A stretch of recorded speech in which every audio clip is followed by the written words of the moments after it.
until we get a decision about where the system really is going to position us, as well as what our own administration is going to recommend. Because, anyway, and you've been very patient waiting. Yeah, that's okay. I was going to say, we, a while ago, kind of had a group wanting to start like a nonprofit to get things going. And I talked to Lita about that, and it sounds like it would be beneficial to work with Lita and the Portland account here, right? Well, what Julie came in and talked to me about, I don't know who's been involved in what discussion. Now I know who you are. I mean, you guys are Julie Tucker. Before you go on, Jay. let me. So when we first originally got together, there was just a few people there, and we had subcommittees, like what different ones going down the road. You know, like this one we can raise money for projects. This one could be community outreach. This is going to be for student blah blah blah, and this is for something, you know. And we have kind of worked a little bit on that. Colleen's been at some of a couple of some of the meetings and stuff. So we've attempted to do that. So, but you can go on. Well, so Julie came in my office last week, and I really appreciate that, with coming in and saying what's going on.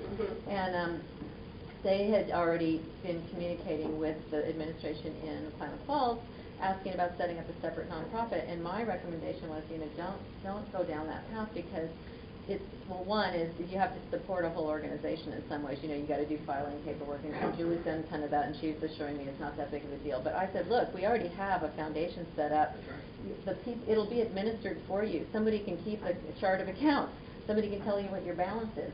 Somebody can send a thank you note to everybody who sends in a donation, and you won't have to do any of that. And so the recommendation was to set up, we already have a Portland Metro account, okay, where the dollars that go in there are spent here. But there's also the ability to set up a separate one, and I was calling it like Portland Student Projects. And then you guys can define what those projects are, and then you would set up your own process for whatever. Let's say you raise $500, and you decided to have students compete to get funding for their support for their projects or something, and you were going to give out $100 grants or something, I don't know. And so you would set up your own process and you know, with criteria or whatever, and then have people apply to you or whatever you want to do. But you would come to us and say, here's where we want the dollars to go. I would have to sign off on it, but you know, that's not a problem. And you would have the accounts there available for you. So I mean, I think this is a great solution for one of the issues that you guys are dealing with, which is trying to fund your projects. And you know, it's one among many possible options for solving some of the problems we have here, short and long term. To go back to this one, what could you do? You're not going to probably pick the color of the paint or the size of the window. What you can do is provide for us, from the student perspective and also a community member perspective, what is it that you think are the features that anything that we build should be? I think we ought to get that locker room recommissioned, so when we ride our bicycles or we want to go running at noon, we'd like to have a student lounge area that provides these benefits. We should tell you all the things we're working on, and then that's what you guys can. And then we as students would like to see it located so it was near public transportation, where it had direct public transportation access, where we had some power stalls to recharge our hybrid or electric alternative cars, where it had these things associated with it. If you could do that, this is your field. Yeah, absolutely. But I also think there's a bigger sense of dissatisfaction with maybe the vision that some people have when they come here, especially from out of state and other places that I've heard a little bit about. And it's more of it is a cohesive vision of what the program should be and what it should represent, and in order to attract more of the kinds of people it's already attracting. Well, not all. Some, you know, So wait, are you saying what the academic program should be? No, I mean more of a vision of the facilities, but how that integrates into the greater community, the community of renewable energy and sustainable living, and people find attractive about Portland, and they associate with this program when they see it in the abstract online somewhere. Yeah. So let me come here. Some people come here and they're not. Yeah, they're not. You can erase them. No, that's well, okay. It feels a little strange to some people. I've heard that comment. You know, people are moving from the East Coast and they don't. know what they're getting into. Absolutely. So let me just say this. I think that we are having growing pains right now. You guys are on the forefront of experiencing that. And part of it is, I mean, there's part of we had really rapid growth. We had 24% growth this year in Portland. And before the year before that, I probably would say we probably at least doubled our AVI. But anyway, you know, it's been kind of in leaps and bounds. We have had at OIT a leadership change. And, you know, during that, we had sort of a hiatus there of being able to move forward with sort of long-term plans. And I think what you're suggesting is really true. That if, you know, we built, the program was built and developed with full support of the whole campus and the whole administration. But while we were experiencing that kind of leap in growth, we didn't really have the decision-making power to move forward on, like, I would say, long-term facility development. So we're a little bit behind the curve, and everybody recognizes that. We have a new president. He's very committed to seeing this come to its full bloom, I guess. And that doesn't mean just the renewable program. It's about all of OIT. Yeah. And also having a facility here in Portland that's really reflective of a university environment that has appropriate facilities, that has appropriate level of faculty, and all that stuff. So we're feeling, you know, Dick and I are here in Portland, and we're feeling actually a great sense of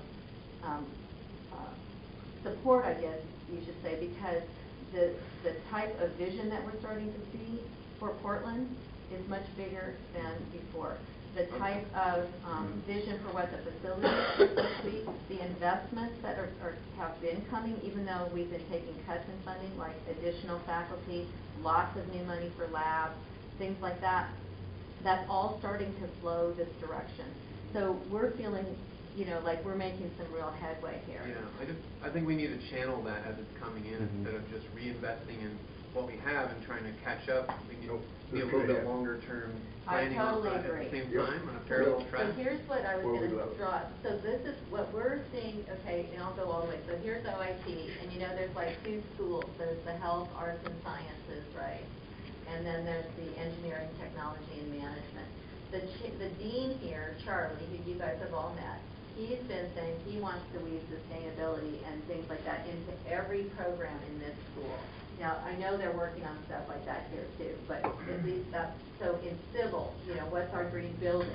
In the geomatics, you know, all the stuff that's in here, in the business, in the management program. So this is kind of getting, I'm saying this because this is kind of getting to the bigger vision of what can happen. And then what they're trying to develop, and this is on both campuses really, is the sustainable, this is what it's being called right now, and this is probably how we will begin to talk about whatever we develop here, our longer term vision for where we're going. The Sustainable Technology and Innovation Center. Well, actually, they're calling it a park, and I think the Portland, what we're talking about here is a center that is part of this bigger vision, because this includes the two geothermal plants. You know, this includes some large solar arrays and things that are going to be built there. There's going to be much more developed, and potentially those are things that we should be considering as we look at where we build our long-term campus here too. And that's why we're going up on roofs when we go look at buildings, because we want to see, can we accommodate this kind of stuff wherever we are too? Like right now, this building won't do that. You could get a lot of good input from the students on that. I know we could. Assessing the building. So, and, yeah, you're right. So anyway, this is just to say that there is sort of a vision emerging around this, and you're right, it's not fleshed out at all. It's only fleshed out in the sense that we're trying to brand it so that we will have the ability to talk about it to funders and to other people that we have to get in line, even though this is probably at least 3 years out, and that's where you guys are going to come in the next 3 years. We have to actually, get a place in line right now to be able to start building support for what we want to do. So, I guess this is all just maybe too much information, except that I really appreciate you wanting, something more comprehensive, and this is more what I think people are thinking they're coming to, rather than when they get here and we're really cramped and we don't have the labs and equipment that we need. I like that. What are the expectations